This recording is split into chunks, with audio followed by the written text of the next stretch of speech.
Welcome back to Out of Spec and welcome to another ownership review, which I do think makes valuable content because a lot of people right now are searching for used cheap EVs and, well, maybe used cheap Teslas, depending how you feel about all that stuff. But the point being, this car is 6-7 years old now. Yep, 2018. 2018 Model 3. And so you got a great deal on it. Yep. Over 6 months ago, 20,000 miles ago. 20,000 miles is 6 months. That's a lot of driving. So we're going to dive into all of that right now.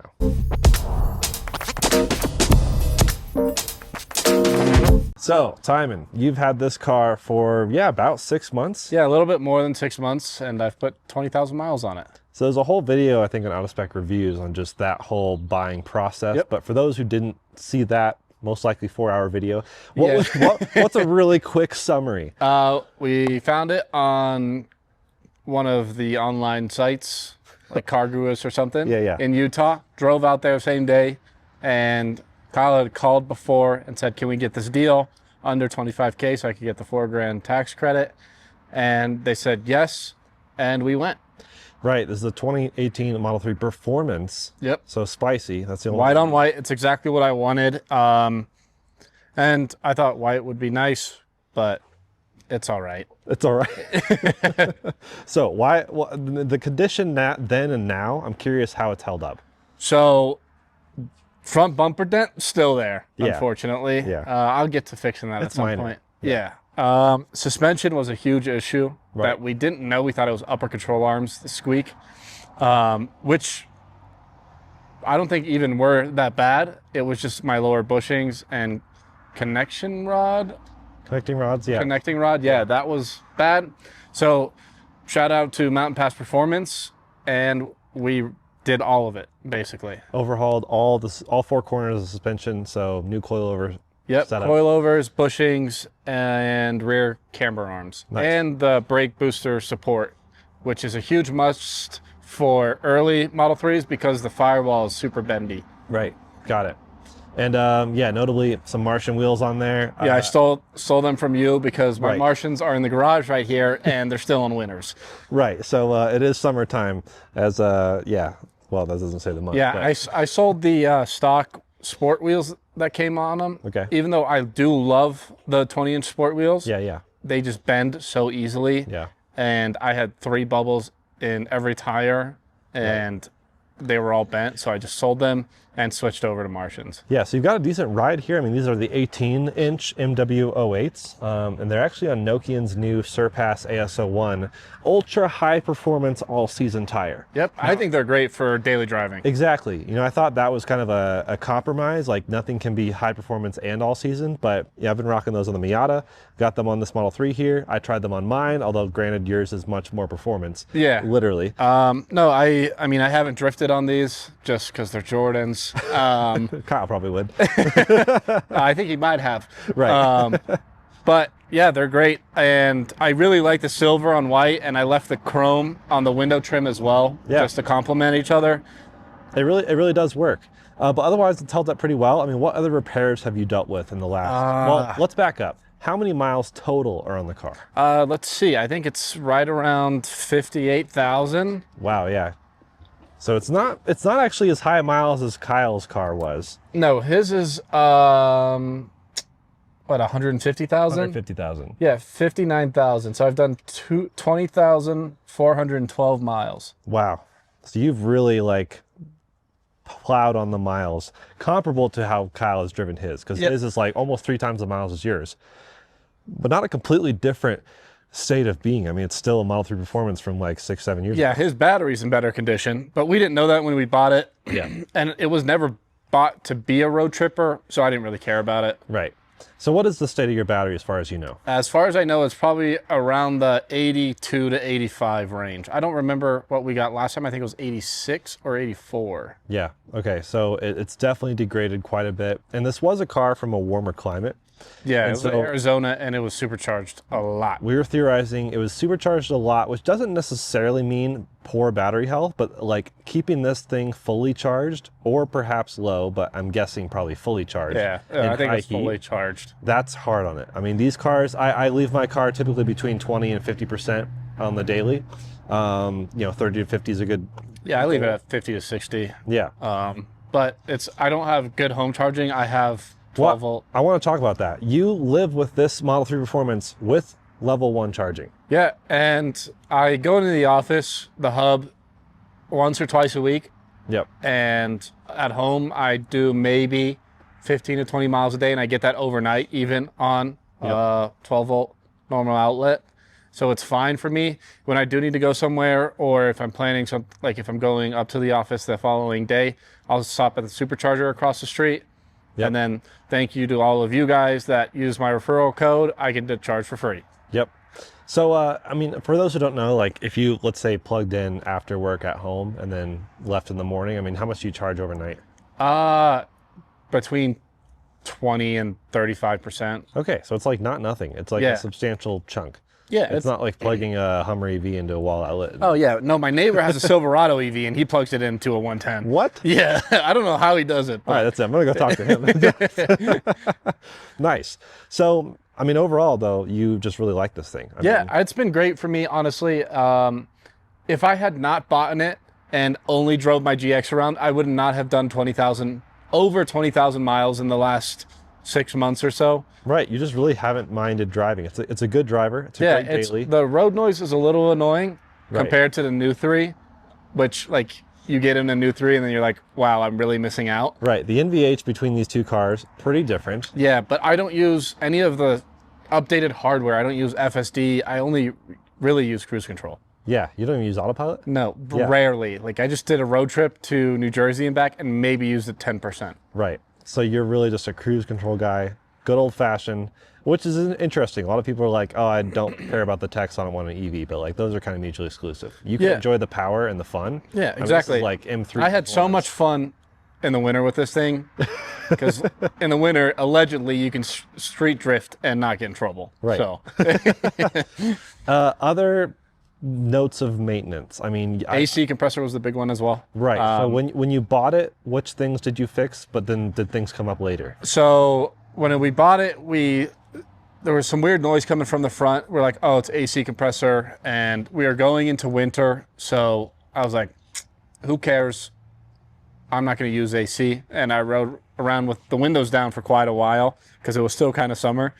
And then we knew the suspension issue, which was we thought was upper control arms because I'd done it on Kyle's before. Right. And it made the exact same noise. Yep. And then I lifted the car up, went to do the uppers, and noticed all my suspension was a mess. Yep. And so then I kept bothering Kyle, and then thankfully Mountain Pass again. But then thankful to you for replacing my AC compressor with your referral points. You're so welcome.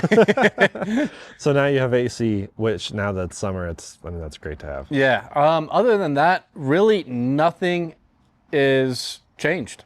Yeah. It's been fine. I'm doing brakes and rotors this week or next. Yep. And I mean, we replaced the windshield just because it was in for service when we did the AC compressor. So thanks for that again. I still need to do the rear spoiler because that's delaminating. I do want to look at that. I mean, this is a common issue. Kyle says the same type of thing where you can actually see delamination on the carbon fiber and just like, yeah, you could pick at it underneath and pull it off, but I have not started to do that. Yeah. I mean, it's kind of interesting to have like the raw carbon look without the shininess. Yeah, but then it just turns yellow.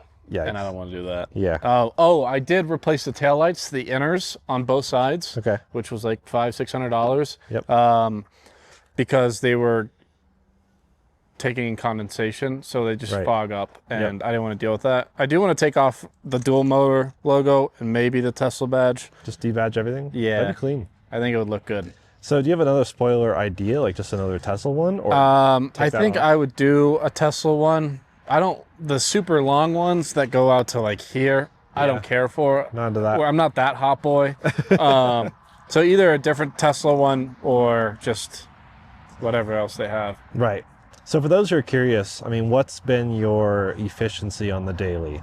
On the daily, it's like 280 watt-hour per mile. I do a lot of highway driving. Yeah. Lifetime average is right at 302 watt-hour per mile.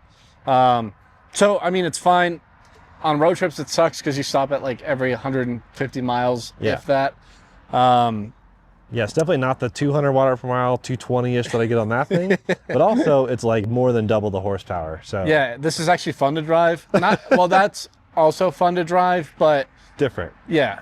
This is all-wheel drive, fun performance. I mean, this thing was a legend when it came out. Everyone loved it. Yeah, and I drove Kyle's when I lived in Fort Collins almost every single day, and then I was like looking between this, a Golf R, and something else, and I told Kyle, which then he started looking right away for me. He's like, I found one, and then that's how I ended up with this. Right.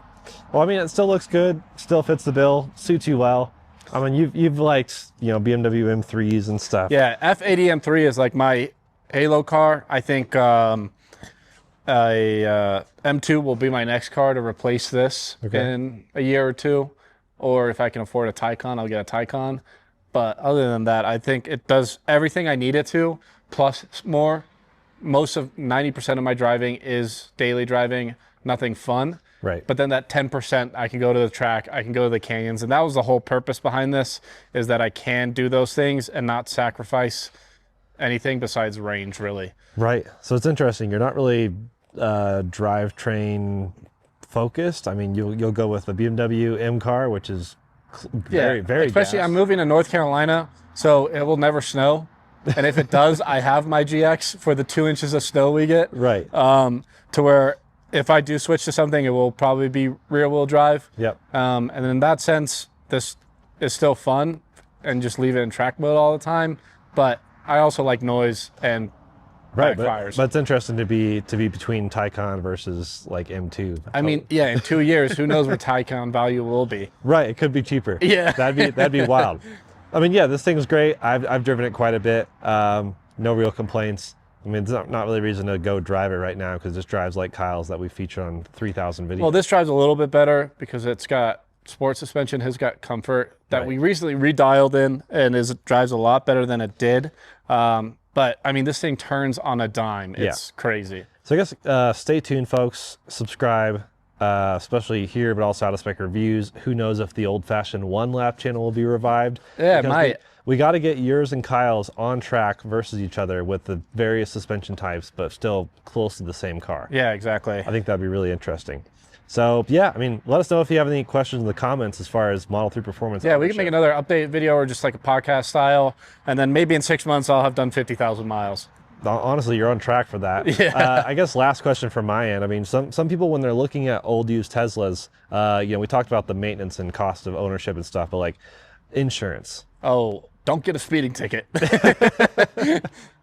I mean, on average, it's probably not too bad. Yeah, so I was going from 100 for full coverage to 150, 300,000, 250 coverage for my GX, and added this, and it added $115. Okay. And then I got a speeding ticket in my fiance's car, and my insurance now is like $350. So you got a speeding ticket. So I also can't wait to move because it's a lot cheaper. You got a speeding ticket in a Honda CR-V? Well, yeah, good thing I wasn't in this because I would have got felony speeding charges.